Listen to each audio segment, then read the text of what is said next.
Olá, meus amigos, olá, minhas amigas. Bem-vindos a mais um estudo do livro Evangelho segundo o Espiritismo, que é realizado pelo grupo de estudos, dos livros da codificação do Centro Espírita Luz e Verdade. Hoje estaremos dando início ao capítulo 5 do nosso livro, sob o título Bem-aventurados os aflitos. Falaremos sobre os itens 1 ao item 13. Antes de começarmos, eu gostaria de lembrar aos irmãos sobre o nosso canal, ou melhor, o canal do Gelco, no Facebook, onde poderemos lá encontrar fontes para pesquisas, alguns livros, indicações de filmes espíritas e também fotos que lembram praticamente a existência do Gelco, pelo menos naquilo que pôde ser feito o registro daqueles momentos.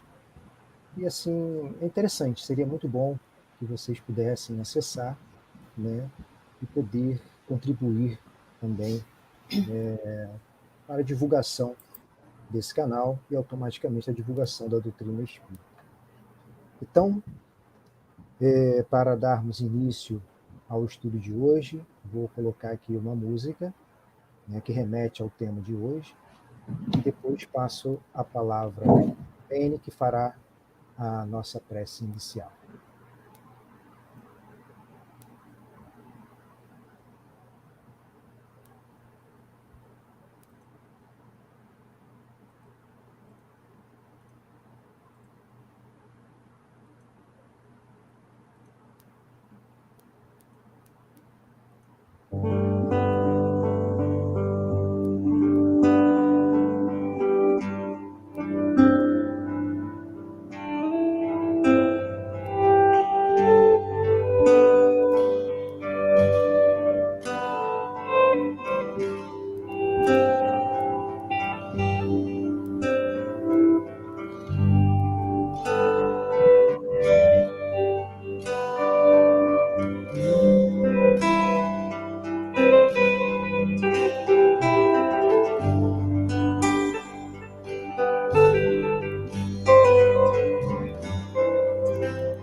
Mestre Jesus,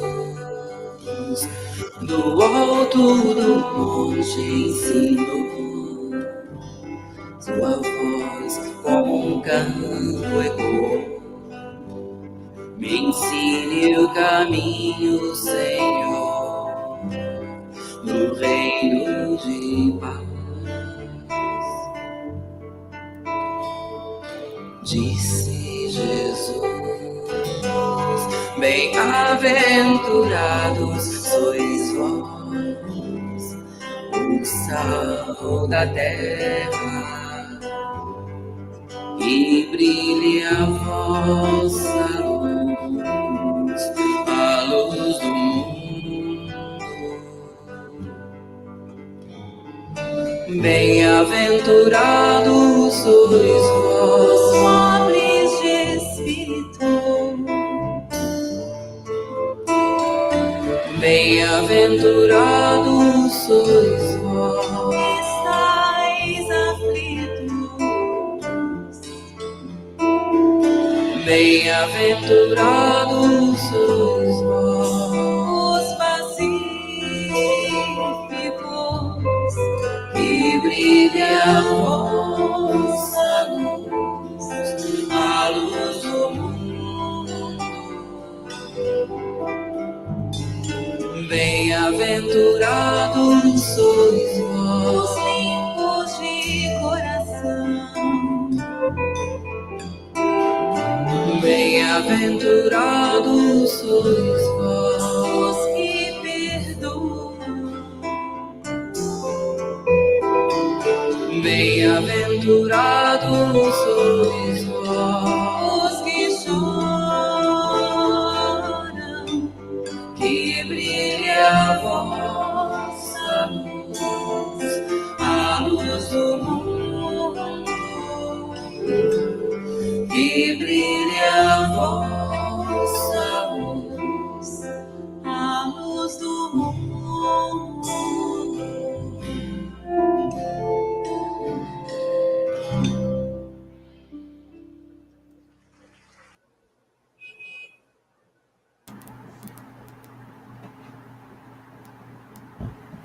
Então, vamos agora elevar os nossos pensamentos a Deus e agradecer sempre muito por estarmos aqui reencarnados mais uma vez nesse planeta, que sabemos que é um planeta escola, que é esse mundo escola, esse mundo hospital, no qual viemos para nos melhorarmos, né? Para aprendermos, para nos curar das nossas enfermidades morais. E que brilhe a vossa luz, porque bem-aventurados somos todos nós, porque todos nós somos esses aflitos e todos nós estamos em busca de curar, de melhorar essas nossas aflições. Que saibamos, então, tirar proveito de todas essas aflições, que saibamos como sofrer, não é? Para que a gente realmente possa aprender. Que hoje, Senhor, a espiritualidade possa mais uma vez estar aqui conosco, nos envolvendo principalmente os nossos amigos que estavam à frente do estudo, o Adriano e a Juliana, e possam nos intuir de forma que as suas palavras possam chegar aos corações de todos os ouvintes, que possam ser palavras esclarecedoras e, acima de tudo, confortadoras. Fiquem conosco, então, hoje e sempre. Graças a Deus. Graças a Deus. Antes de passar a palavra para a Juliana, para o início do estudo de hoje, gostaria de trazer, né, duas lembranças. Uma é que na próxima semana, o nosso irmão Ricardo Teixeira, nosso companheiro do Centro Espírita Luz e Verdade, é o nosso convidado e vai trazer para a gente, né, elucidações, estudos, né, relativo ao tema suicídio e loucura, que faz parte, né, desse mesmo capítulo, no item 14. E a outra é que devemos lembrar que ontem foi Domingo de Ramos, né, onde, pela história bíblica, né,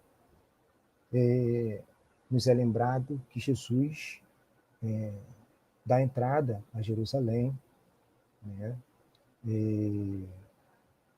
montado num jumentinho, ou seja, embora seja um evento, sim, que traga para a gente lembranças em relação ao acontecimento, né, nós devemos lembrar, não esquecer, de que esses acontecimentos, né, que culminaram na crucificação de Jesus, eles representam uma certa fraqueza do ser humano. Embora Jesus já estivesse preparado para isso, tivesse a ciência, Jesus tinha a presciência das coisas, mas não devemos esquecer que esse momento representa para a humanidade uma fraqueza nossa, porque não tivemos a oportunidade, a condição de reconhecer em Jesus como o Messias esperado daquele momento. Mas graças à sua vinda e ao seu legado, graças ao trabalho dos abnegados apóstolos, né, a sua experiência nos foi dado através das suas escrituras. E o livro, o Evangelho segundo o Espiritismo, assim como a Bíblia também, tem como objetivo tentar trazer, ou seja, esclarecer melhor, né, essas experiências que Jesus deixou, os exemplos que Jesus nos deixou. Então, meus irmãos, que possamos refletir durante essa semana em que são lembrados esses momentos tristes, pela maneira com que se deu, porém grandiosos e valorosos para toda a humanidade. Então, Juliana, passo a palavra para que você dê início aos estudos. Seja bem-vinda e um ótimo estudo, que a espiritualidade nos ilumine hoje. Que assim seja, meu amigo. Boa noite, Lene. Boa noite, Adriano. Boa noite, amigos. Olha, Isabelle, Daniel, José, Maria, Janaína, Joelma, Lucimar. Muito boa noite para todos. E todos que estão nos acompanhando, né? E o nomezinho não está aqui no nosso chat. Então, hoje, como o Adriano falou, nós vamos conversar sobre o capítulo 5, que é o maior capítulo do Evangelho, né? Tirando aquela coletânea de preces. É muito rico, um capítulo que nós temos muitos momentos de aprendizados que são importantíssimos, né, para que nós possamos compreender e seguirmos na nossa jornada evolutiva. Então, esse capítulo 5 nos fala dos bem-aventurados os aflitos. E essa primeira parte, que nós vamos estudar do item 1 até o item 13, é isso, Adriana? Até o 13, né? Nós dividimos para que possamos compreender melhor aí ao longo dessas semanas, né? Então, nós vamos hoje conversar sobre esses itens. E vamos fazer a leitura da parábola para que nós possamos lembrar, né? E possamos conversar com essa lembrança dessa passagem que o mestre nos deixou. Antes de nós lermos a parábola, lembrando que os 4 primeiros capítulos do Evangelho, né, como nós já dissemos, e aí não nos cansa, né, de repetir, porque é sempre bom lembrarmos, esses 4 primeiros capítulos, eles vão trazer para a gente essa base, né, essas leis imutáveis, que vão nos servir de alicerce para que nós possamos compreender os capítulos seguintes. E aí, antes do Cristo Consolador, que é o capítulo 6, Kardec, na sua sabedoria, né, de organizar o Evangelho, para a gente, ele coloca esse capítulo dos bem-aventurados os aflitos, né? Para que nós possamos compreender quem são esses aflitos, né? Para que nós possamos saber que não estamos desamparados e que a doutrina dos espíritos, que é a doutrina que nos foi revelada, né? Como essa terceira revelação que vem nos consolar, nos esclarecer, nos ajudar nesses entendimentos todos que nós vamos buscar ao longo desse ano de estudos, né? Então, a gente vale sempre lembrar essa organização de Kardec primorosa, né? Que não nos deixa brechas, pelo contrário, nos acolhe, né, em todos os cantos, em todos os momentos. E aí vamos fazer, então, a leitura. O Adriano vai colocar lá para a gente acompanhar. No item 1, bem-aventurados os que choram, pois que serão consolados. Bem-aventurados os famintos e os sequiosos de justiça, pois que serão saciados. Bem-aventurados os que sofrem perseguição pela justiça, pois que é deles o reino dos céus. Está lá em Mateus, no capítulo 5, versículos 4, 6 e 10. Item 2, continuando a parábola. Bem-aventurados vós que sois pobres, porque vosso é o reino dos céus. Bem-aventurados vós, que agora tendes fome, porque sereis saciados. Ditosos sois, vós que agora chorais, porque rireis. Lucas, capítulo 6, versículos 20 e 21. E completando, mas ai de vós ricos, que tendes no mundo a vossa consolação. Ai de vós que estáis saciados, porque tereis fome. Ai de vós que agora rides, porque sereis constrangidos a gemer e a chorar. Também em Lucas, no capítulo 6, versículos 24 e 25. E aí, estudando, para que nós pudéssemos começar o nosso estudo hoje, né, a nossa noite de compreensão dessas palavras do Mestre Jesus, nós fomos buscar lá no Reformador de 1952, uma mensagem de Emmanuel, que clareia muito para a gente essa parábola, né, esses ensinamentos do Mestre Jesus. E ela fala assim: não te aflijas diante do quadro de lutas que te arrebatam ao torvelinho das provas inevitáveis, porque a inquietação destrutiva nada constrói em benefício dos semelhantes. Então, no começo, Emmanuel já deixa bem claro que nós somos os aflitos e que nós precisamos passar por essas lutas que nos trazem provas inevitáveis, porque precisamos delas para progredir, né? E ele continua: quando Jesus proclamou a bem-aventurança aos aflitos, não se reportava aos espíritos insubordinados e impacientes, que elegem o desespero e a indisciplina por normas regulares de reação. Jesus se referia, antes de tudo, aos que se acham aflitos por ajudarem o engrandecimento coletivo, por se converterem realmente à luz eterna, por se consagrarem à caridade e, acima de tudo, por se dominarem, transformando-se em um veículo de manifestação da vontade do Senhor. Então, Emmanuel traz para a gente o lado da aflição que vai nos conduzir ao progresso, que vai nos chamar à reflexão, à transformação, né? À reforma íntima. Porque foi isso que Jesus quis dizer naquela época e provavelmente não foi compreendido, né? Porque quando nós pensamos em aflitos, e nós vamos buscar lá no dicionário, a gente vê que a aflição ela não está relacionada ao bem viver, né? Ela não está relacionada ao estar bem, né?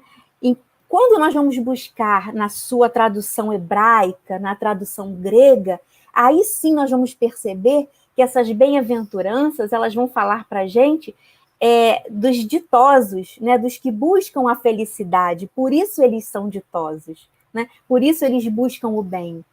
Então, trazendo para o nosso tempo atual, né? Se nós formos buscar essa tradução do hebraico, do grego, aí sim as palavras de Jesus vão fazer sentido, né? Vão ser mais fáceis da nossa compreensão. E foi o que Kardec fez, né? Quando ele trouxe esse capítulo 5 para nos ensinar, para nos fazer compreender essa parábola que o mestre nos deixou, né?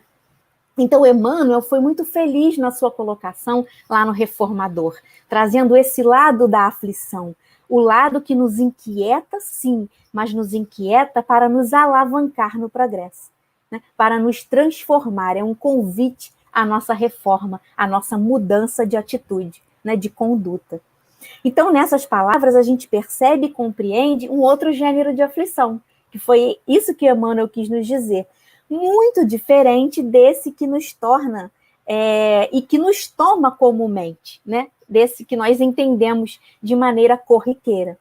Então, quando nós pensamos ou sentimos aflição, nós achamos que não é bom para a gente, né? Não são sentimentos que vão nos alavancar, vão nos impulsionar para o melhor, né? Para a mudança.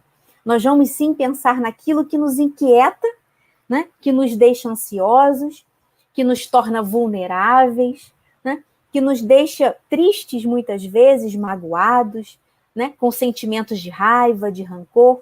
E aí, quando a gente para compreender, né? Que quando nós não relacionamos essa aflição à insubordinação, nem à impaciência, nem à indisciplina, nós vamos perceber que essa aflição que Jesus nos falava é aquela que está muito próxima de todos nós que estamos na luta, né, nas dificuldades do dia a dia, que estamos buscando superá-las, né, e superar com elas as nossas más inclinações, né, buscando nos transformarmos, sermos um bom veículo, né, para sermos bons condutores diante dessas dificuldades, dessas aflições, que aí aparecerão no nosso caminho naturalmente, porque ainda somos imperfeitos e precisamos passar por elas para buscarmos essa nossa evolução, né? Para buscarmos essa compreensão, para progredirmos, fazendo dessas aflições aprendizados para nós mesmos, né? Tornando-os e tornando esse aprendizado conquistas, nossas conquistas, que vão fazer parte da nossa bagagem de espíritos milenares que somos, né? De espíritos construtores que somos. Então, estudando para hoje, a gente foi buscar lá no Reformador, e aí nós acabamos lembrando também uma colocação do Chico, que era muito simples, né? Mas que tinha tudo a ver com essa colocação da falta de disciplina, porque quando a gente fala da disciplina, a gente associa a disciplina a uma situação que nos leva a um rigor, né? A um tamanho rigor, a uma responsabilidade que nós não vamos conseguir abraçar. E é justamente o contrário. Então, Chico falava para a gente que a disciplina é o veículo que nos conduz para a libertação. A disciplina nos tira da prisão, né, da mesmice, daquela situação em que nós nos acomodamos, né, que deixamos para depois. Né? E por que não falar da preguiça? Né? A disciplina, ela nos conduz a uma porta de libertação. Né? Haroldo Dutra fala que ela é a chave da porta, né? A disciplina. Então, Chico falava isso, que é esse veículo que vai nos conduzir para a libertação, né? Porque ela é essa porta aberta e não mais nos sentiremos aprisionados com o excesso de responsabilidade, não, porque a disciplina nos deixa leves, né? Nos deixa prontos, ela vai nos conduzir para as situações de responsabilidade e de compromissos que abraçamos para a nossa jornada, né? Antes de retornarmos ao nosso mundo físico para continuarmos nessa jornada em que estamos, né? E nós precisamos dessa disciplina para que as nossas condutas, as nossas ações, elas possam ir se encadeando, se organizando diariamente, né? Para que nós não fiquemos perdidos, né? Não fiquemos acomodados ou preguiçosos de buscar o conhecimento, né? Esse conhecimento que vai nos ajudar a seguirmos na nossa jornada. Então, com essa compreensão, nós acabamos retornando para o que Emmanuel explica dessa passagem do Cristo, que era a aflição que Jesus colocava na época, que era para falar da nossa luta com cada um de nós, né? Conosco mesmo, que vamos buscando domar essas nossas más inclinações. E aí a gente entra na justiça das aflições, que é o nosso item 3. Quando Kardec fala assim para a gente logo no início, somente na vida futura podem efetivar-se as compensações que Jesus promete aos aflitos da terra, né? Aquelas colocações lá das bem-aventuranças, que Jesus diz daqueles que choram, que serão consolados, daqueles que são sequiosos por justiça, que serão saciados, daqueles que sofrem perseguição, porque é dele o reino dos céus, daqueles que sentem fome, também porque serão saciados, né? Então, todas essas compensações que o Cristo fala, a gente entenderá na vida futura, mas nós começamos a compreender aqui, quando estamos encarnados no mundo físico, né? Porque precisamos dele para progredir. Então, sem a certeza dessa vida futura, essas máximas, elas seriam um contrassenso, né? Aí mesmo que nós não conseguiríamos compreendê-las. Se já nos é difícil compreendê-la nesse mundo, né? Nessa atual situação, no atual estágio em que estamos, imagine não compreendendo a vida futura. Por isso, tão importante esses 4 primeiros capítulos que Kardec organiza para a gente, trazendo essas explicações, né? Essas leis imutáveis que a doutrina espírita nos apresenta. E mesmo com essa certeza, dificilmente se compreende a conveniência de sofrer para ser feliz.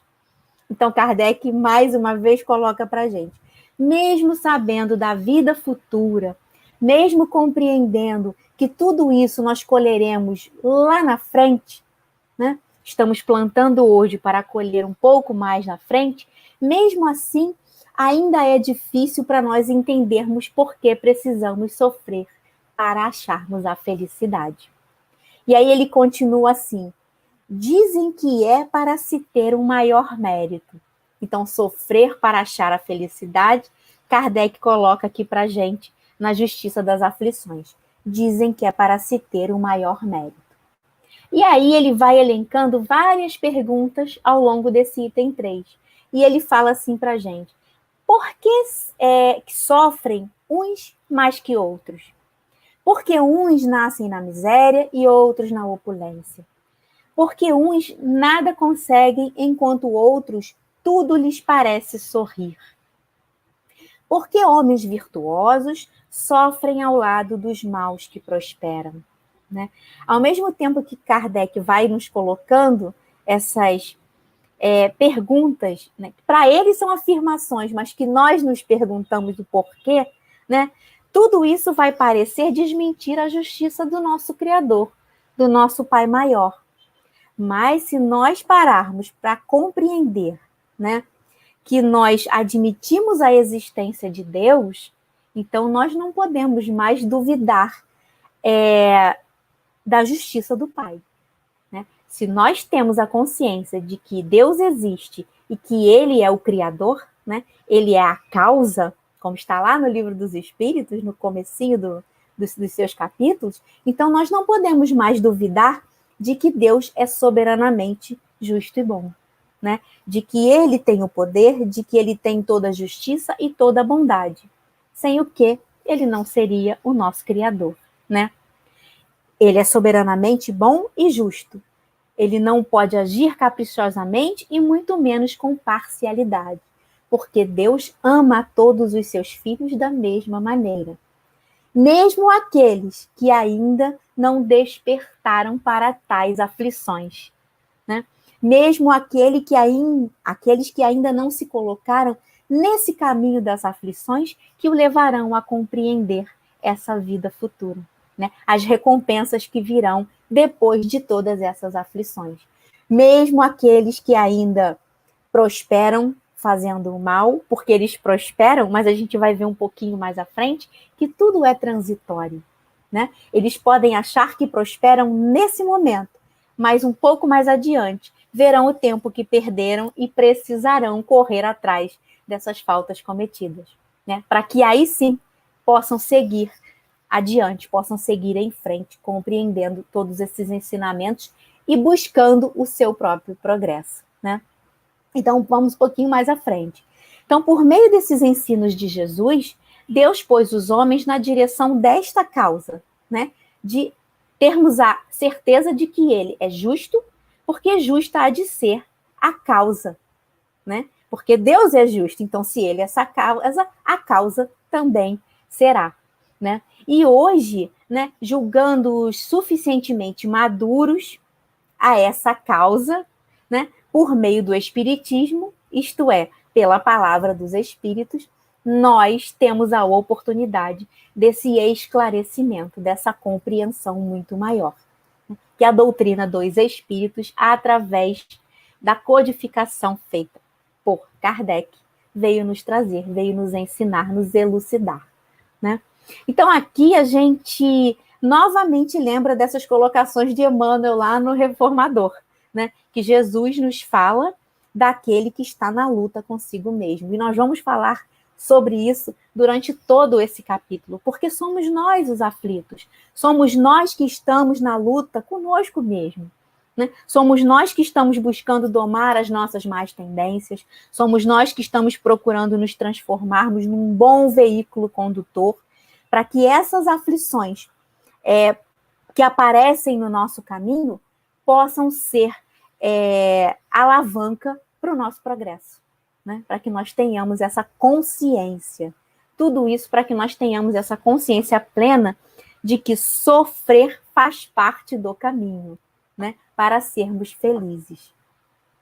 E aí, seguindo um pouquinho mais aqui no nosso estudo, tem uma colocação do Haroldo, que ele fala para a gente assim, entender que a felicidade não é o fim, ela é o caminho. Porque quando Kardec coloca aqui para a gente, mesmo com a certeza da vida futura, nos é difícil compreender a conveniência de sofrer para ser feliz, né? A gente tem muito essa situação, porque para nós, sofrimento e felicidade não combinam, né? São opostos. Eles não podem andar juntos. Mas se nós pararmos para pensar de que a felicidade não é o fim, ela é o caminho, então a gente entende que o sofrimento, né, para aqueles que preferirem falar da dor, não tem problema nenhum, porque muitos dizem que o sofrimento ele é opcional, né? A dor é necessária. Então a gente pode colocar, ao invés do sofrimento, a gente pode colocar a dor, porque a dor ela vai nos impulsionar, Ela vai nos ajudar a compreender o que nos faz mal, o que faz mal para o nosso próximo e nos alavancar, nos impulsionar nesse progresso. Então, a felicidade, ela não é o fim, ela é o caminho. E aí ele vai parafrasear com Gandhi, que Gandhi falava para a gente que não há caminho para a paz é o caminho. E ele diz para a gente que não há caminho para a felicidade é o caminho, porque a felicidade ela tem que ser construída dia a dia. Porque quando nós falamos de felicidade, nós pensamos em algo grande, né? Naquele sentido de que nós ainda não podemos perceber de tão abstrata que é, né? Mas, na verdade, a felicidade a gente pode sentir, né? E o próprio Haroldo Dutra continua falando que a felicidade ela não pode ser um ponto que a gente atinge na evolução, né? Ela não é aquele fim. Muito pelo contrário, ela faz parte porque ela é o caminho, né? Porque ela está de acordo com as nossas conquistas, das nossas pequenas conquistas diárias. E a partir daí, nós vamos compreendendo dia a dia esses pequenos gestos, esses pequenos grãos que vão nos levar a esses pequenos sentimentos de felicidade, né? Essas pequenas alegrias do nosso dia a dia que vão nos conduzindo a compreendê-la. Então, ele fala para a gente, a felicidade não pode ser um ponto que a gente atinge na evolução, porque isso estaria em desacordo com a sabedoria e o amor de Deus. Porque todos que não estivessem naquele ponto, ou a partir daquele ponto, experimentariam um processo de aflição constante. E nós temos momentos de felicidade diariamente, nas pequenas coisas, como já dissemos, né? Até quando nós abrimos a nossa janela e olhamos para um dia bonito, para um céu azul com sol, para um pássaro que chega próximo do jardim, para as nossas plantas, para aqueles que gostam das plantas, né? Para os filhos, para os netos, para a nossa família, para os amigos queridos, enfim, tudo isso são momentos de felicidade. São treinamentos que nós vamos tendo para compreendermos que o caminho é a felicidade, que a felicidade é o caminho, né? Então, a felicidade ela vai ser esse ajuste, né? No ponto que a gente se encontra, porque nós precisamos desses momentos de felicidade para que nós possamos nos revigorar, nos enchermos novamente de esperança, né? Renovarmos a nossa fé, para continuarmos trilhando na nossa caminhada evolutiva. Então, serão esses momentos, no ponto em que a gente se encontra, que vai nos ajudar na nossa conduta, na nossa ação, para ser compatível com tudo aquilo que a nossa consciência já adquiriu, com tudo aquilo que a nossa consciência já despertou, com tudo aquilo que já faz parte da nossa consciência, tudo aquilo que nós já conseguimos absorver como espíritos que somos, né, da nossa bagagem. Então, é esse estado de ajuste que vai garantir esses momentos de felicidade. Então, a grande felicidade, ao invés de nós colocarmos ela lá na frente, né, nós vamos colocando como a soma das pequenas luzes. Aquilo que buscamos é ser melhores todos os dias, nas nossas conquistas diárias. E, a partir desse nosso esforço, trabalhar o despertar da nossa consciência, né? Então, quando Kardec fala para a gente entre o sofrer, né, a dor e a felicidade, é isso que ele está querendo nos mostrar, né? Nós não precisamos achar que eles são opostos, que não estão no mesmo caminho, e sim achar que a partir de um, nós chegaremos no outro, porque aprenderemos a transformar nossos sentimentos, né? Nossos olhos de ver, né? E aí nós não podemos esquecer que todos aqueles que sofrem e choram, como está lá na parábola que o Mestre Jesus nos deixou, estão sendo sensibilizados para se desvincularem do orgulho, do egoísmo, né? Do processo de absolutismo que pode tomar conta de nós, né? Então, tudo isso vem acontecendo diariamente, para que nós possamos ser sensibilizados diariamente. E, a partir daí, irmos nos desvencilhando desse absolutismo que muitas vezes nos encontramos, né? Fazendo com que a gente perceba que tudo é transitório neste mundo material, né?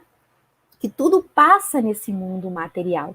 Por isso que no final, Jesus fala, mas ai de vós ricos, que tendes no mundo a consolação, que tendes no mundo material, no mundo físico, né, a consolação, que acham que tudo acontece aqui, que tudo fica aqui, que o que valem são as conquistas materiais, é o ter e não o ser. Por isso, essa chamada de atenção do Mestre Jesus, né? Por isso que as aflições verdadeiras nos conduzirão a essa compreensão muito maior, né? Nos conduzirão a esse entendimento da felicidade que nós tanto buscamos. Ao passo que, quando nós nos colocamos somente no ter, né, no mundo material, aí sim nós precisamos ter muito cuidado. Porque aí nós não somos nem aflitos ainda, né? Nós ainda vamos precisar passar pelas aflições para despertar, né? O nosso absolutismo ainda não nos deixa enxergar.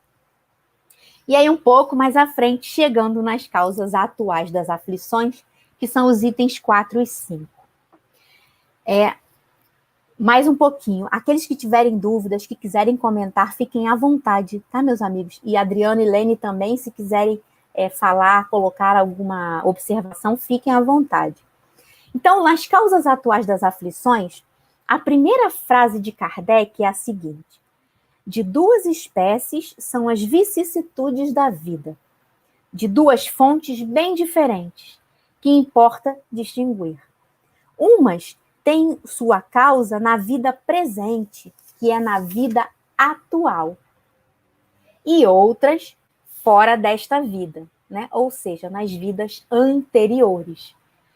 Então, ele fala das vidas anteriores, não necessariamente a vida anterior, mas todas as que nós já passamos, né? Todas elas. Então, assim, nós podemos afirmar que toda deficiência na nossa formação moral trará algum tipo de angústia e provação. E as causas estão em nosso íntimo, né? Isso tem que ficar bem claro.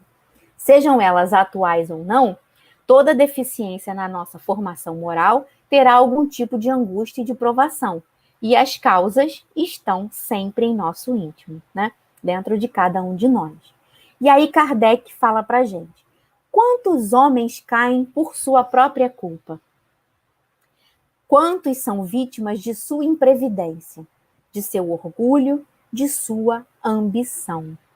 Aí sim, Kardec começa a colocar de maneira bem mais clara as causas atuais das aflições, né? Aquelas que são parte da nossa atual existência, da nossa vida atual, né? Então, ele fala para a gente, nesse item, né? No item 4, nós vamos perceber que a maior parte das nossas dificuldades e dos nossos sofrimentos tem causa na nossa vida atual, né? Ele chega a dizer, estudando, né, buscando para trazer informações, que quase que 100%, né, daquilo que sentimos, né, das dificuldades, né, das aflições atuais, são da nossa atual existência, da nossa vida atual, né? Porque nós trazemos e dificultamos muito a nossa estadia, né, pela Terra. E aí ele vem elencando aqui mesmo no item 4 várias passagens que nos levam a essas aflições, né? E ele fala algumas delas aqui para a gente. Quantos se arruinam por falta de ordem, de perseverança, pelo mau proceder ou por não terem sabido limitar seu desejo? Quantas uniões desgraçadas porque resultam de um cálculo de interesse ou de vaidade? Quantas dissensões e funestas disputas se teriam evitado com um pouco de moderação e menos suscetibilidade? Quantas doenças e enfermidades decorrem da intemperança e dos excessos de todo gênero? Tudo isso aqui, nas causas atuais das aflições, né? Quantos pais são infelizes com seus filhos porque não lhe combateram desde o princípio as más tendências, por fraqueza, por indiferença, né? Deixaram que neles se desenvolvessem os germes do orgulho, do egoísmo e da tola vaidade, que produzem a secura do coração. E mais tarde, quando há a colheita, né, daquilo que semearam, admiram-se e se afligem da falta de deferência com que são tratados e da ingratidão deles, né? Então, logo depois dessas colocações, Kardec pergunta para a gente, interroguem friamente suas consciências, todos os que são feridos no coração pelas vicissitudes e decepções da vida. Né? Não é uma pergunta, é um convite à reflexão, na verdade, né? Remontem passo a passo a origem dos males que os torturam e verifiquem se, as mais das vezes, não poderão dizer: se eu houvesse feito ou deixado de fazer tal coisa, não estaria em semelhante condição. Então, faz-se presente a imprudência, o interesse pessoal, a ambição, né? A falta de amor, a falta de fraternidade, as enfermidades que chegam, né, pelos nossos excessos cometidos, seja no campo do trabalho, da alimentação, né, da conduta diária, a irresponsabilidade na criação dos filhos, né, que mais tarde nós vamos colher toda essa irresponsabilidade, a negligência.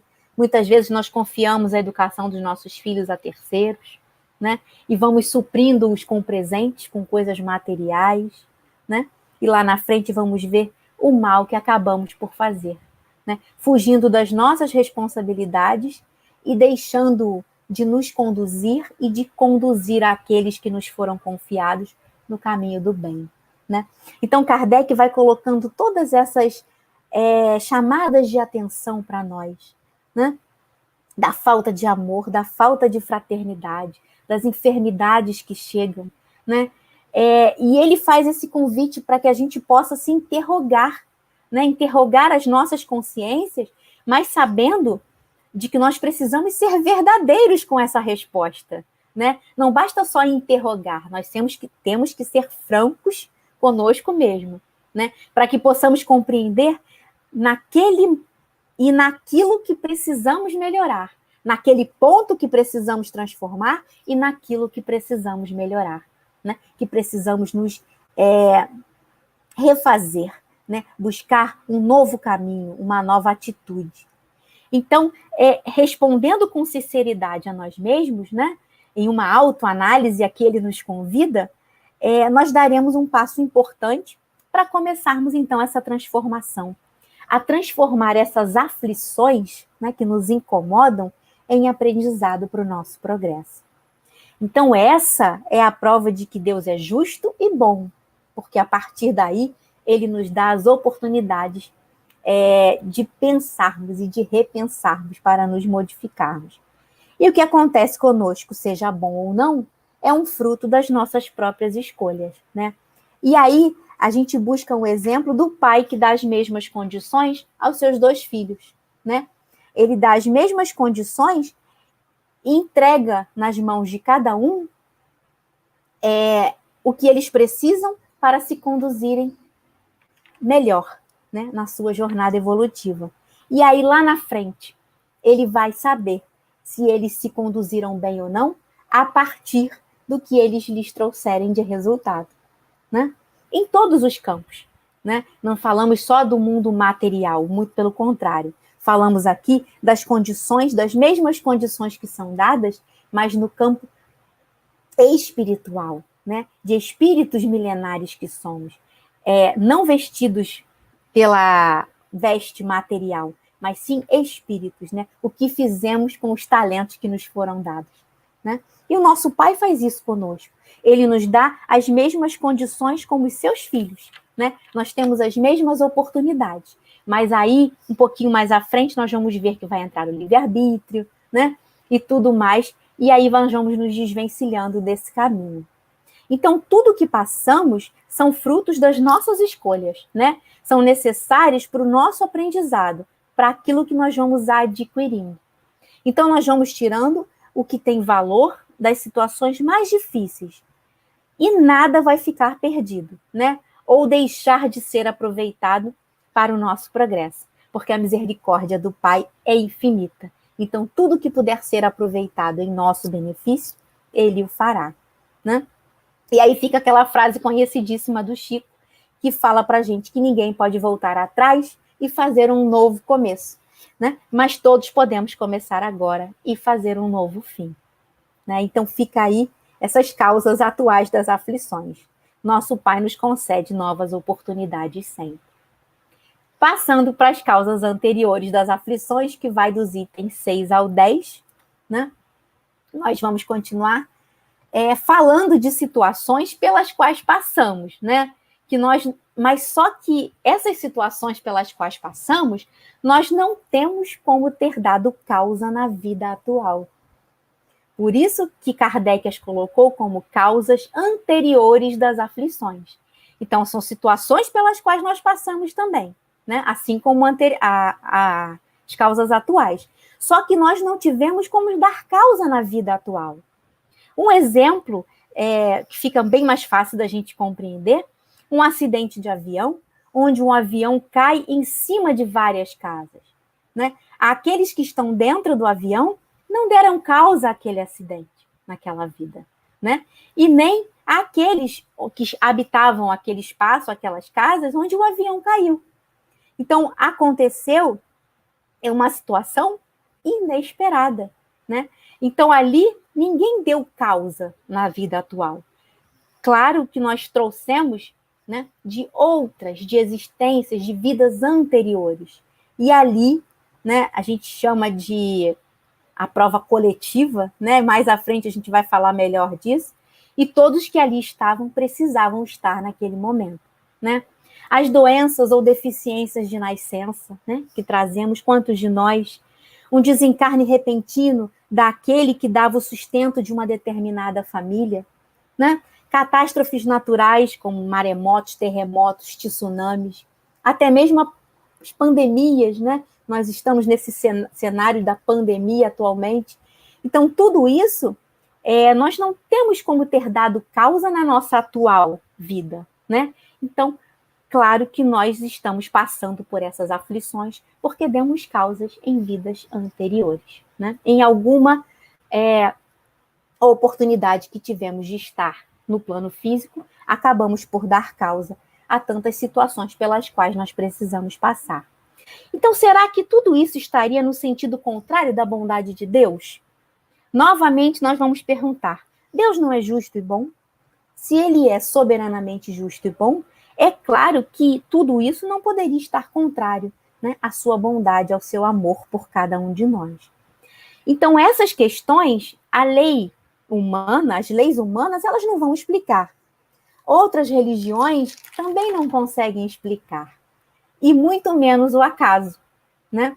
Porque nós sabemos que para essa explicação tem um efeito, né? Porque o efeito que vem, né, quando a doutrina espírita vai explicar para a gente, ele tem uma causa na mesma proporção, né? Então, todo efeito vai ter uma causa na mesma proporção.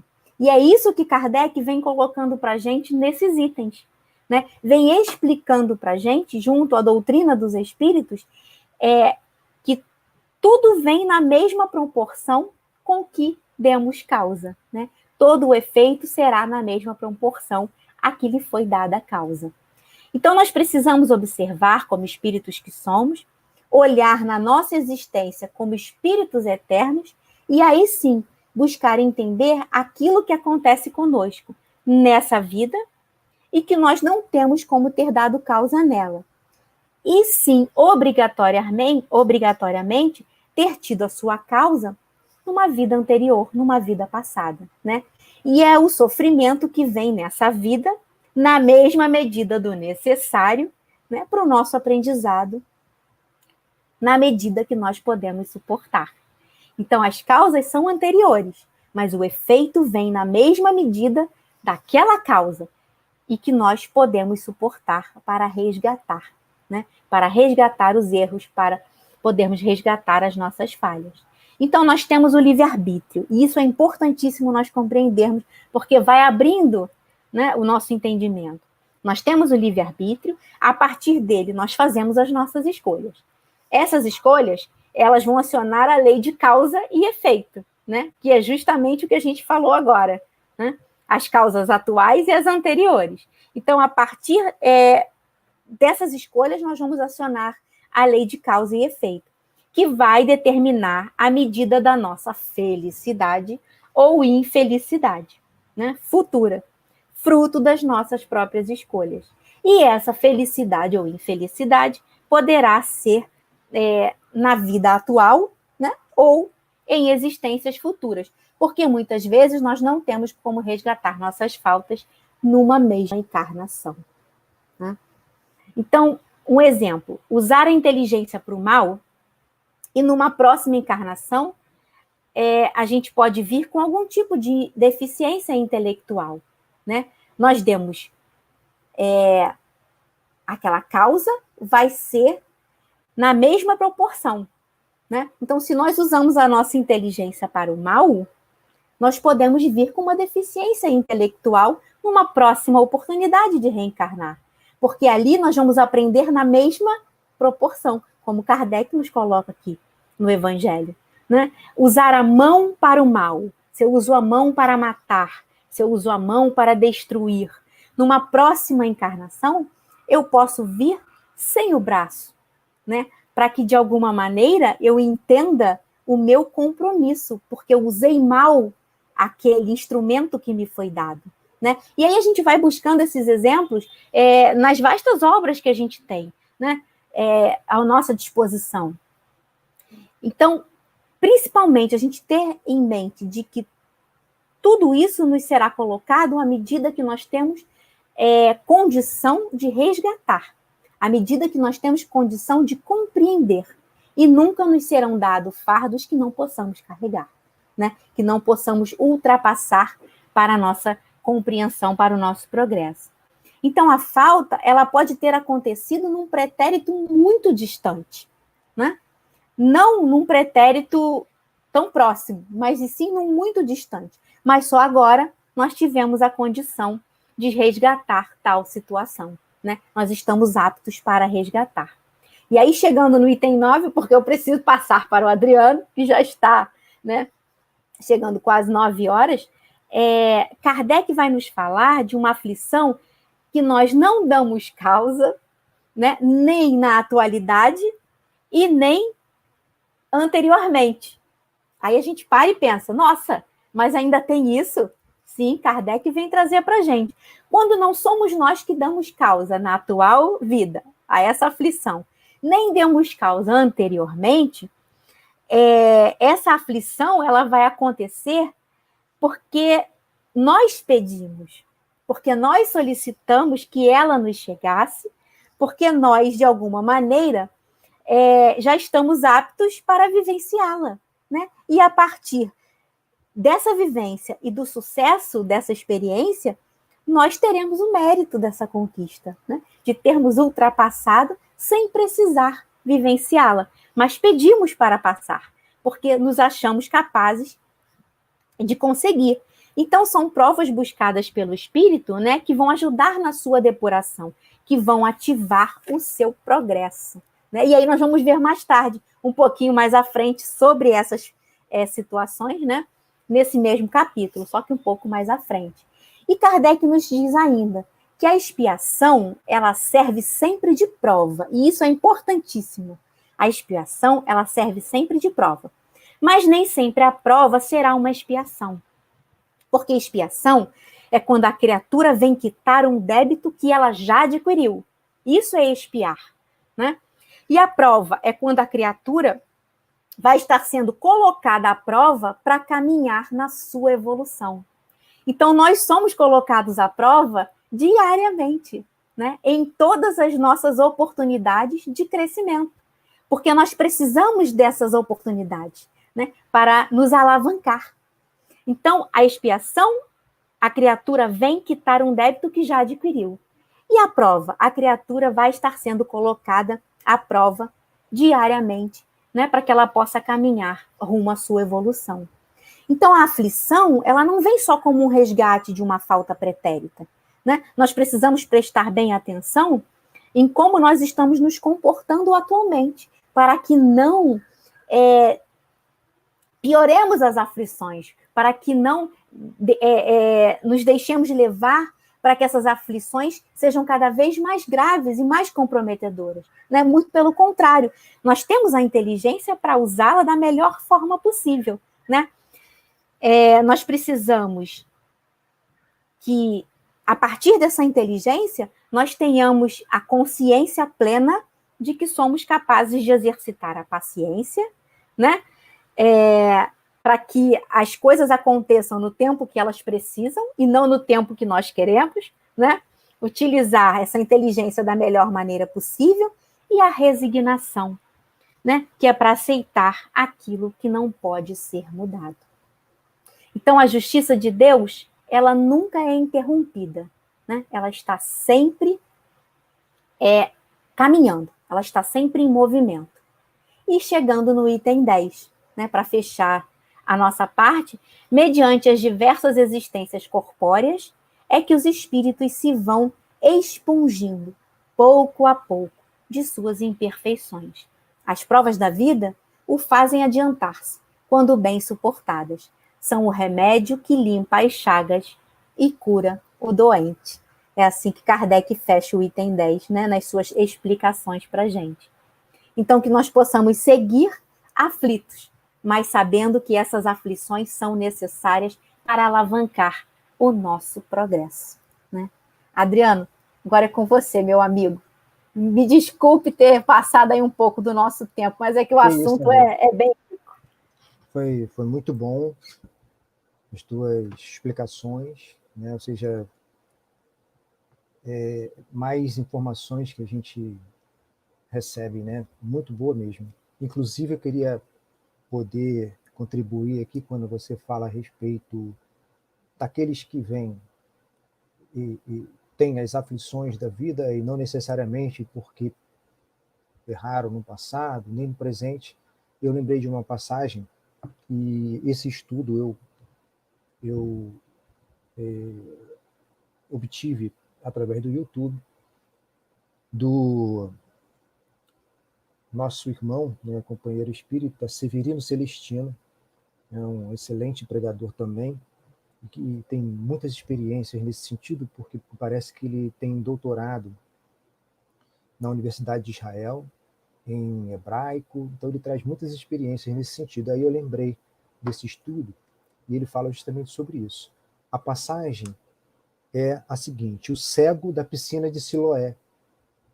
E aí eu peguei aqui no livrinho que está aqui, né?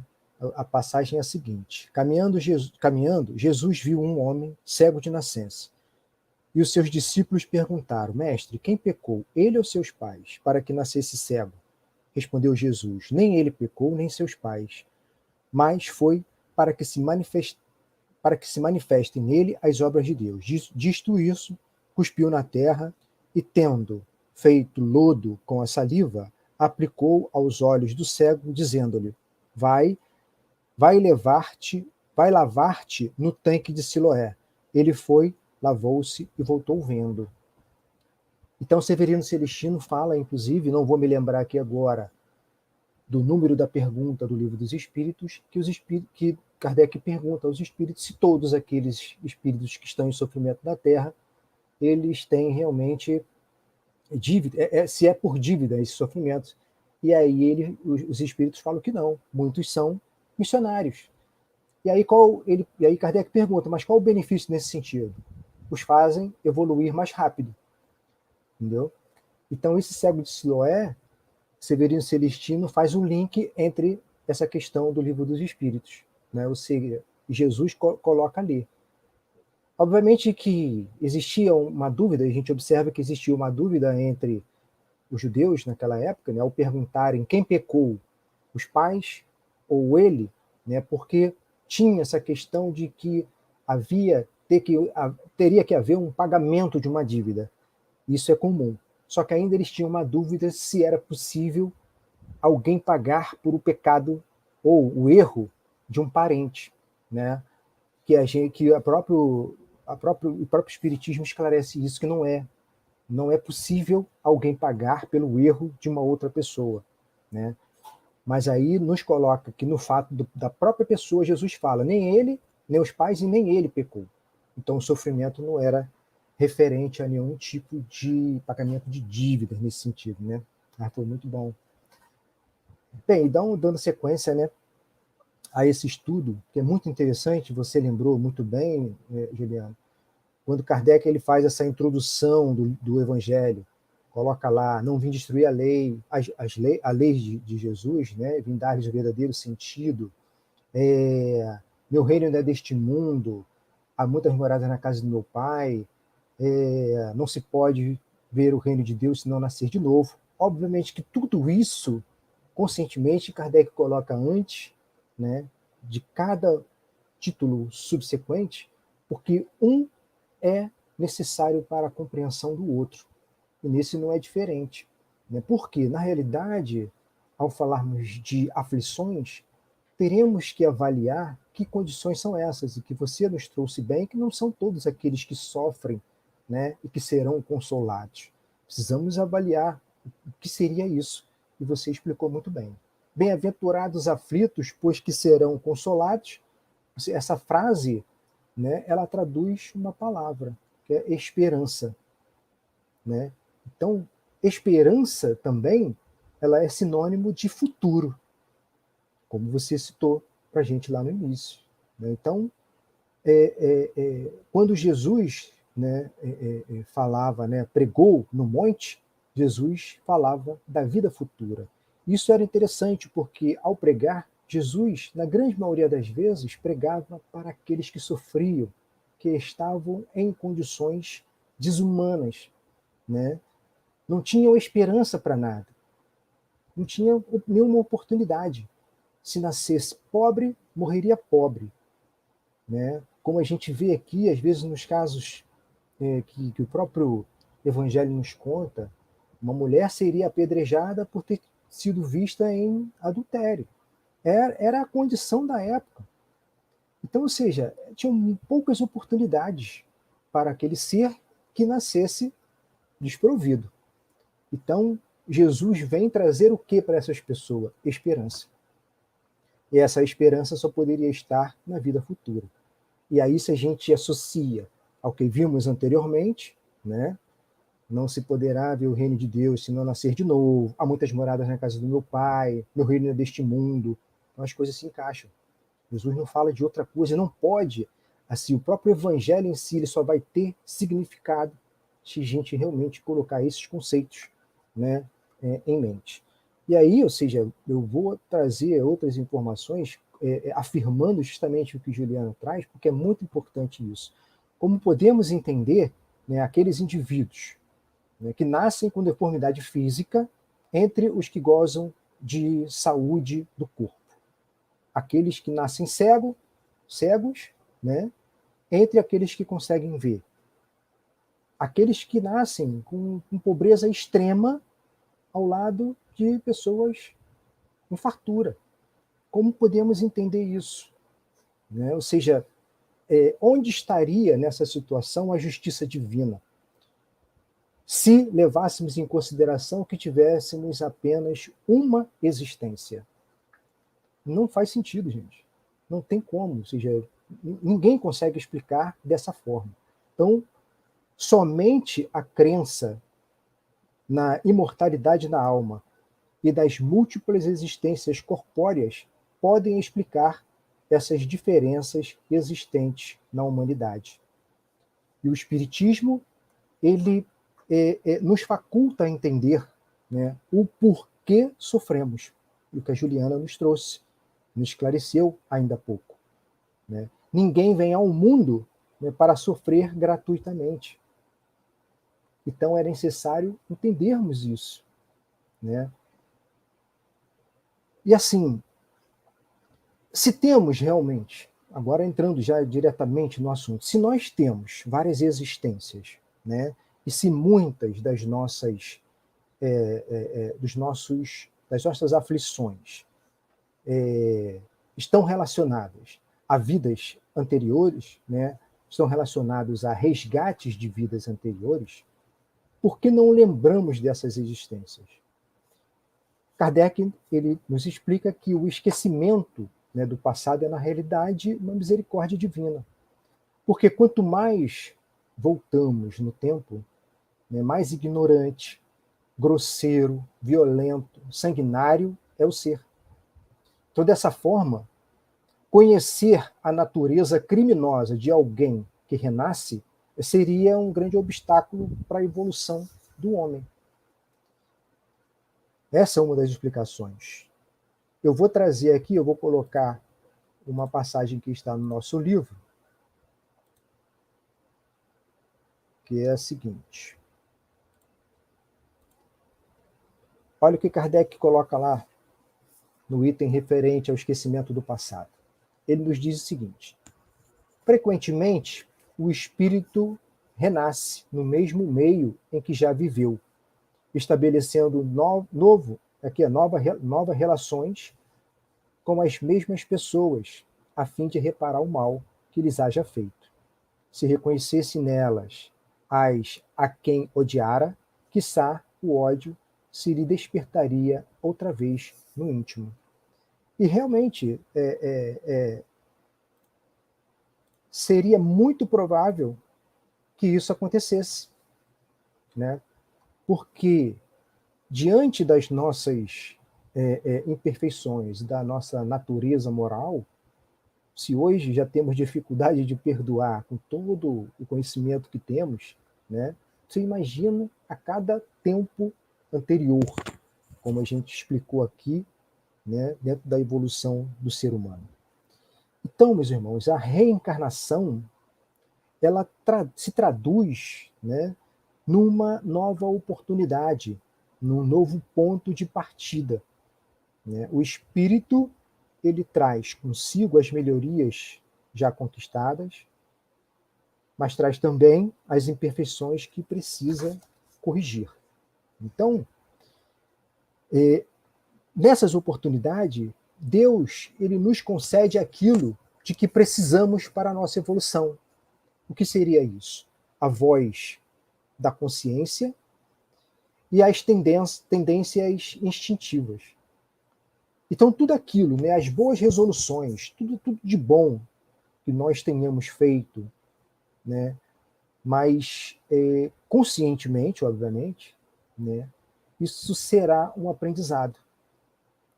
Então, ou seja, a voz da nossa consciência nos lembrará sempre disso, né? Ou seja, a partir dessas experiências em que fomos bem-sucedidos, nossa consciência nos trará justamente, né, vai nos advertir do que é bem e do que é mal. Isso aí nos dará forças para resistirmos às tentações. É dessa forma que a gente vai adquirindo o conhecimento, melhorando a nossa condição moral. E, obviamente, se isso acontece no indivíduo, essa contribuição do indivíduo ela é transpassada para toda uma sociedade. Então, a própria humanidade vai adquirindo essa melhoria. Não basta lembrarmos ao tempo de Jesus, basta lembrarmos ao tempo das escravidões, né? Basta lembrarmos a Santa Inquisição, do nazismo. Então, hoje, por exemplo, apesar de ainda precisarmos aprender muito, evoluir muito, mas se hoje tivermos a manifestação, né, de ideias a favor da escravidão, do nazismo, isso é proibido por lei.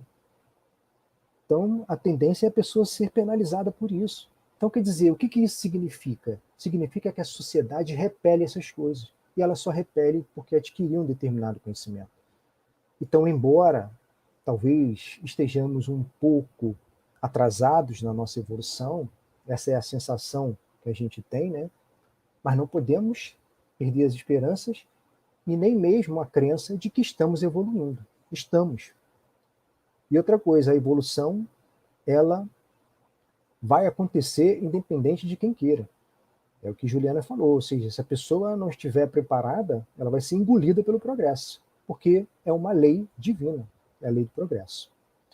Então, o esquecimento do passado, ele permite, né, que a vítima e o algoz estejam frente a frente novamente, para que, numa nova experiência, né, possam ter atitudes diferentes, mais benéficas nas soluções dos problemas que os cercam.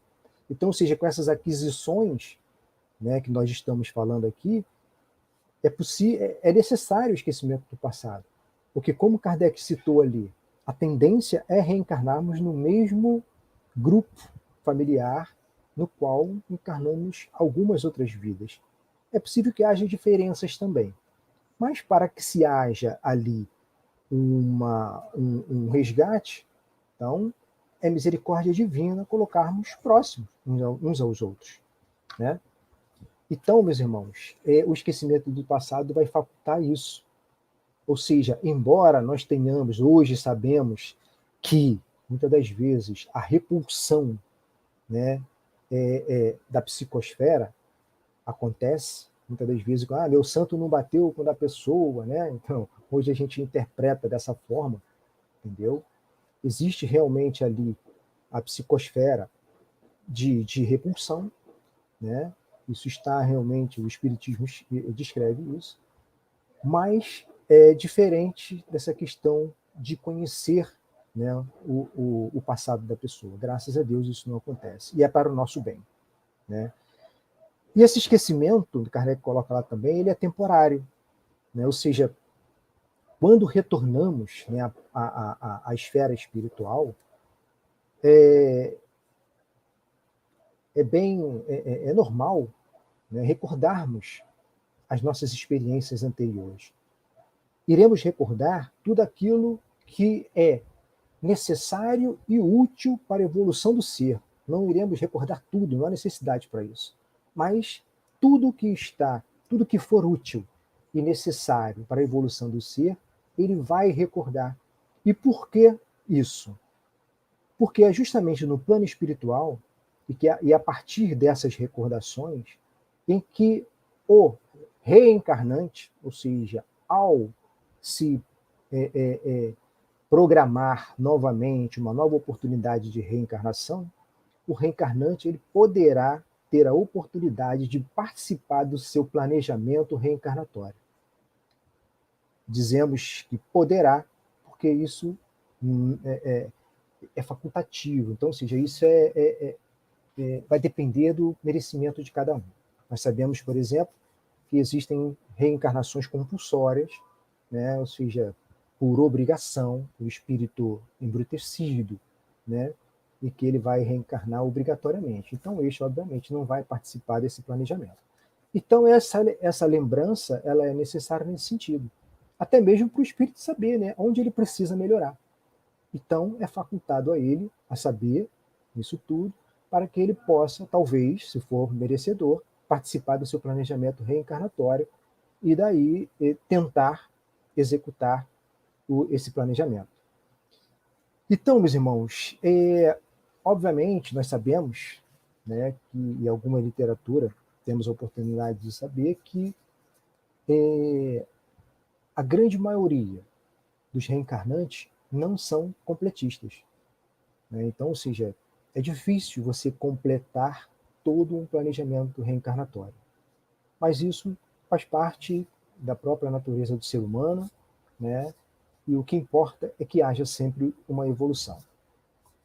E um outro assunto, né, que Kardec ele aborda nesse capítulo é motivos de resignação. Ora, Juliana ela falou da justiça das aflições, causas atuais e anteriores das aflições. Tudo isso para nos explicar o porquê sofremos. Mas isso não basta. É necessário enfrentarmos as nossas dificuldades sem reclamar. E aí é que se encontra um grande desafio para todos nós, né? Primeiro que já é difícil entender a aflição.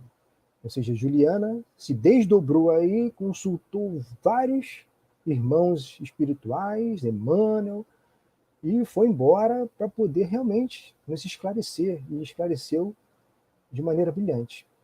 Mas quando a gente vai para o dia a dia, é difícil empreender esse conhecimento, é muito difícil.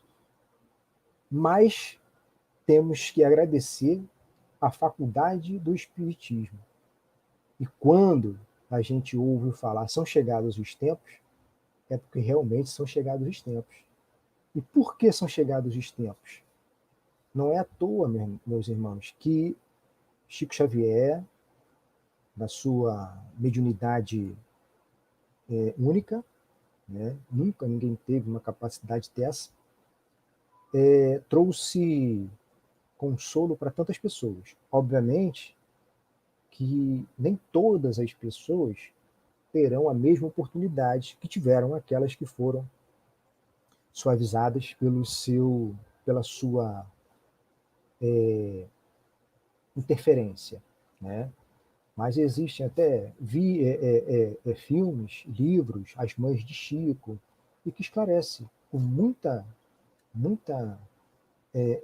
fidelidade a existência do mundo espiritual. Muitas mães foram consoladas nesse sentido. E essas experiências, né, elas têm que ser trazidas para a nossa realidade. Entendeu? Não é à toa que todos esses fenômenos aconteceram.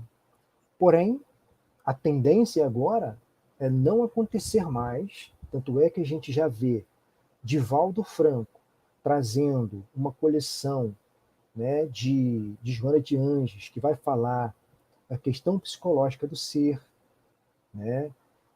Fala através também Manuel Filomeno de Miranda, para que a gente possa entender as ações dos espíritos mal intencionados ou equivocados em nós, para que nós possamos nos proteger e entender, às vezes, como deixamos as brechas, as portas abertas para que isso possa nos incomodar.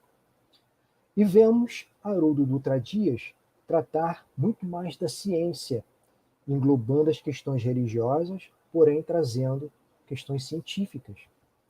Então, é uma oportunidade que nós temos de crer. Crer sem precisar ver.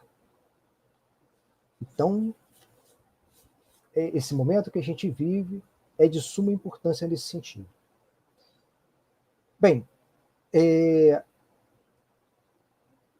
voltando, né, aqui ao assunto, que eu fugi um pouquinho, né, o bem-aventurados aflitos, né, pois que serão consolados, segundo Kardec, é uma compensação. Ele coloca dessa forma, né? Ou seja, sofro agora para não sofrer mais tarde.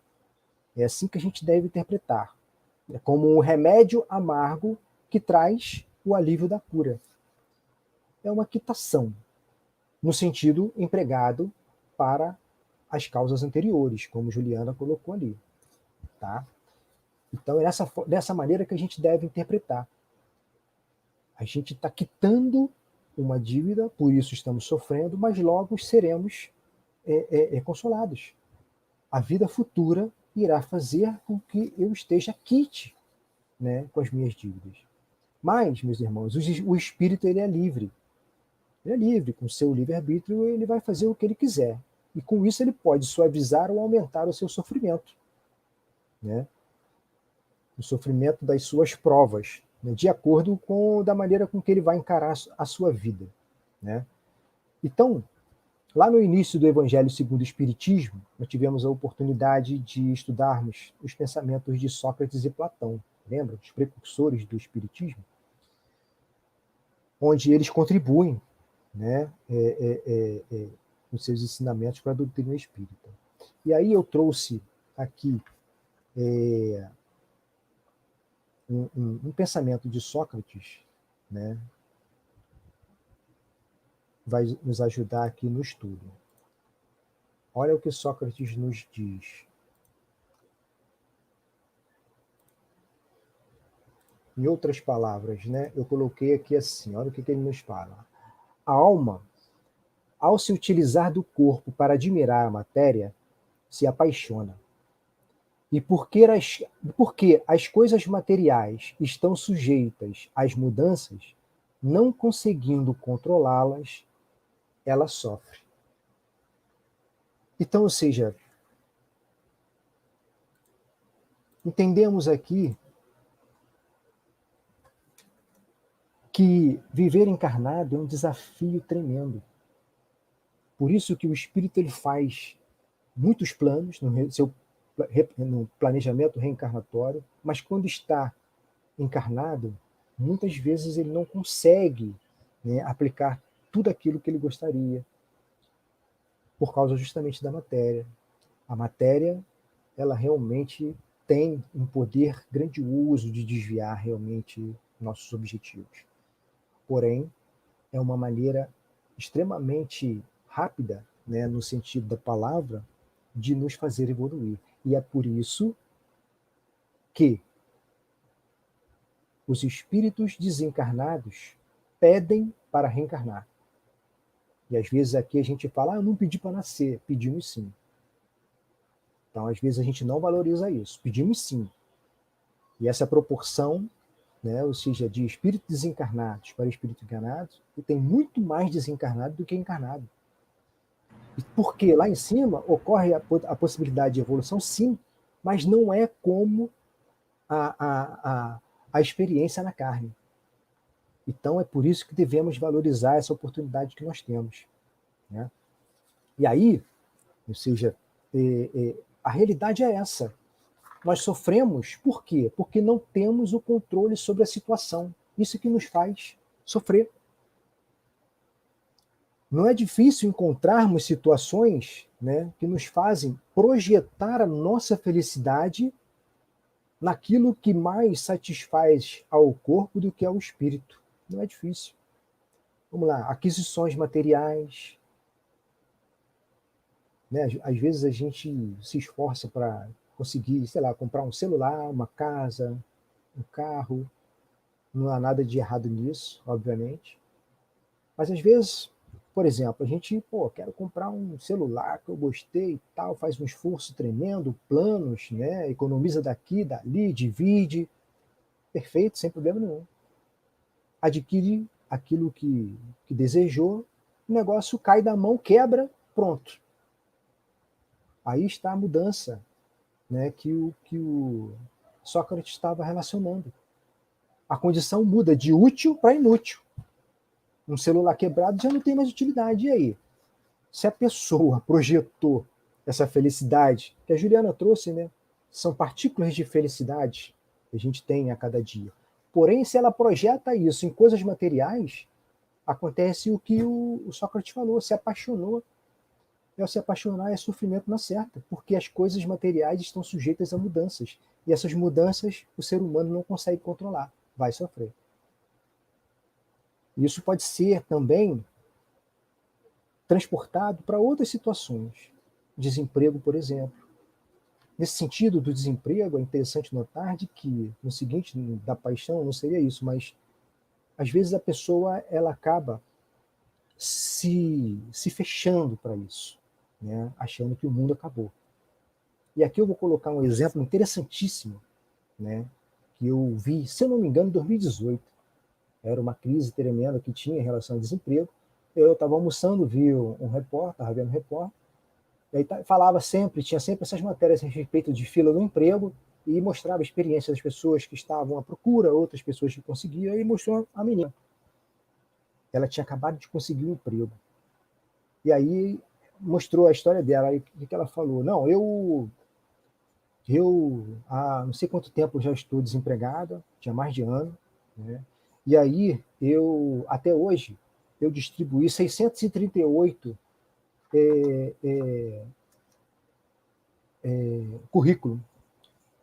Distribuí 638 currículos, né, em lugares diferentes, 638 lugares diferentes. E graças a Deus, hoje eu consegui a minha primeira oportunidade. Consegui uma oportunidade, porque ela já tinha tido emprego, né?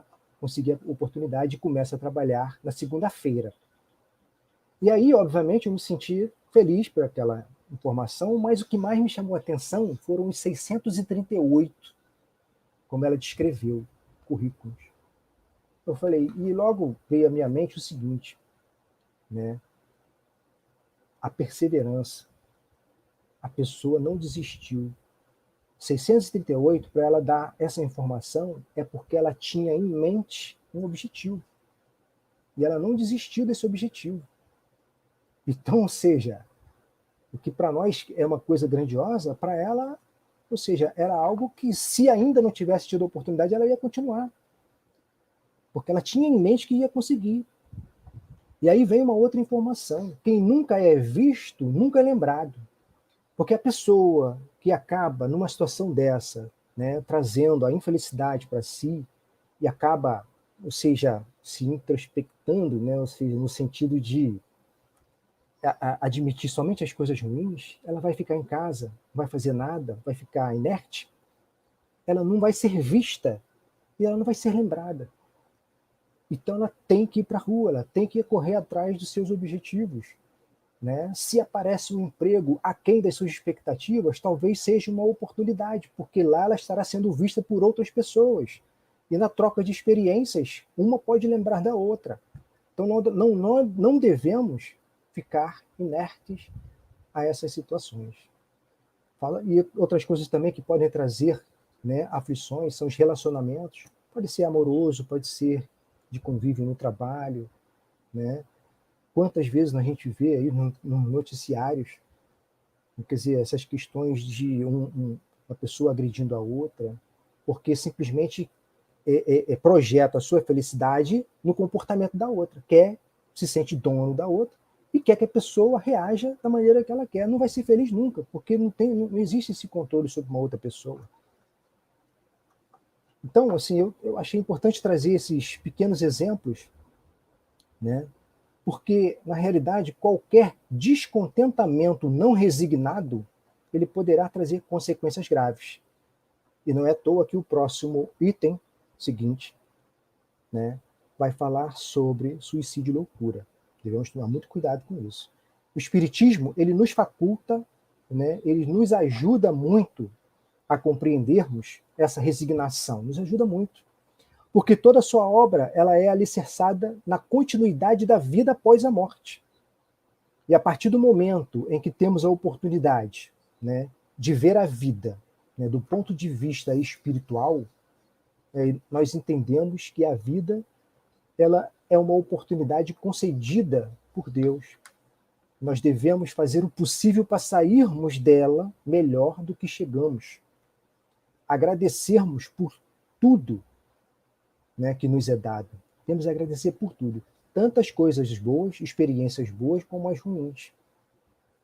E é isso que Kardec fala. A resignação é nesse sentido. Vai chegar ao ponto que nós iremos agradecer por estarmos sofrendo. É esse o objetivo que o Espiritismo tem, para a gente poder compreender. Né? E Chico Xavier disse uma vez que se não é bênção, é lição. Tudo que nos é dado, se não é bênção, é lição. E devemos entender dessa forma. Entendeu? Devemos tomar muito cuidado com o nosso descontrole, meus irmãos, porque ele pode colocar toda a nossa experiência, todo o nosso esforço empreendido numa existência, tudo por água abaixo. Né? E também é importantíssimo não perderem o próximo estudo da semana que vem, que será dado aí pelo nosso irmão Ricardo. Bem, desculpe também por me alongar muito, realmente é um estudo muito rico em informações, né? Não é à toa que é dividido em 3 partes, e agradeço muito também, né, pela oportunidade que vocês estão nos dando, né, de colocarmos aqui algumas interpretações, e lembremos, devemos estudar muito, nunca deixarmos de estudar. Não é mesmo? Então é isso. Passo aí a palavra para a nossa irmã Juliana, ou Lene, se quiser fazer mais algumas complementações. Então vamos fazer a nossa prece, né? A nossa prece final, lembrando sempre do que o Adriano acabou de falar, do nosso próximo encontro com o Ricardo Teixeira, nosso companheiro lá do Selvi, né? Na próxima semana, que vai vir falar para a gente sobre suicídio e loucura, tá bom? Não deixem de participar, vai ser um encontro muito bom para todos nós. Então vamos fechar nossos olhos, elevarmos nossos pensamentos ao Pai Maior, agradecendo pela oportunidade bendita de nos encontrarmos na noite de hoje, de buscarmos, Senhor, em tantos ensinamentos, acalmarmos as nossas aflições, compreendermos de que elas fazem parte da nossa caminhada evolutiva e que possamos, a partir desse conhecimento, dessa compreensão, transformá-las, Senhor, em alavanca para nos impulsionar, para nos guiar no rumo da jornada que temos a seguir. Que possamos transitar pelos 2 planos da vida, sempre acreditando no amparo da espiritualidade boa e amiga. Sabemos, Senhor, que a morte não existe, que nós, como já dissemos, transitamos nesses 2 planos para podermos evoluir e galgarmos degraus ainda mais elevados. Que possamos, a partir dessas compreensões, Senhor, trabalharmos pelo bem e para o bem, na Tua seara de amor e de bondade, que nos convida todos os dias a essas pequenas conquistas, de pequenos exercícios para a felicidade. Que possamos estar envolvidos na Tua doce e serena paz, Senhor Jesus, sempre nos orientando e nos amparando, e nos dando forças para seguirmos adiante. Dá-nos licença para encerrar o estudo da noite de hoje. E fica conosco, hoje, agora e sempre. Que assim seja, Senhor, graças a Deus. Graças a Deus. Graças a Deus. Até breve, meus irmãos. Fiquem com Deus. Até a próxima. Uma boa noite a todos. Fiquemos com Jesus. Até a próxima semana, gente. Boa noite. Boa noite.